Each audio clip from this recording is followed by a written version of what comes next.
Fund வரல அப்படின்னு சொல்லி மட்டும் சென்ட்ரல் கவர்மெண்ட் கிட்ட சண்டை போட்டா போதாது. அதே நேரத்தில் மத்திய அரசு நிதி தரவில்லை என்று குறை கூறும் திமுக அரசு கொடுத்த நிதியை என்ன செய்தது என இளைஞர் ஒருவர் கேள்வி எழுப்பி வெளியிட்டிருக்கும் வீடியோ இணையத்தில் வைரலாகி வருகிறது. ஒரு படத்துல வடிவேலோட கிரேட் கிரிகாலன் மேஜிக் ஷோ மாதிரி இன்னைக்கு ஒரு மேஜிக் ஷோ பார்க்க போறோம். இது வந்து தமிழக அரசு கிராமப்புறங்கள்ல வச்சிருக்கக்கூடிய குப்பை தொட்டி. இதுல வந்து குப்பை போட்டா என்ன ஆகுது அப்படிங்கறத மட்டும் கொஞ்சம் பாருங்க. இதோ நிக்கிறான இந்த பாய் உள்ளத்துக்கு போட போறேன், மூட போறேன்.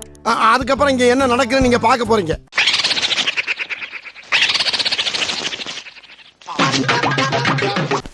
பெட்டிக்குள்ள போன பாய் இங்கு வந்துட்டேன். இது வந்து ஸ்வச் பாரத் தூய்மை பாரத இயக்கத்தின் மூலமாக மத்திய அரசு கொடுத்த ஃபண்டில் வாங்கி போட்ட குப்பை தொட்டிகள். கிராமப்புறங்களில் இருக்கக்கூடிய குப்பை தொட்டிகள் பூராமே இந்த கண்டிஷனில் தான் இருக்குது. ஸ்பெசிஃபிக்காக சொல்லணும்னா இந்த கிராமத்துக்கு பணம் வந்திருக்கு 1.5 லட்சம் ரூபாய்க்கு மேலே பணம் வந்திருக்கு. குப்பை தொட்டிகள் வாங்குவதற்கு சாலிட் வேஸ்ட் மேனேஜ்மெண்ட் ஸ்கீம்ஸ் மூலயமா இந்த கிராமத்துக்கு பணம் வந்திருக்கு. எல்லா கிராமங்களில் இருக்கக்கூடிய குப்பை தொட்டியோட நிலைமை தான்.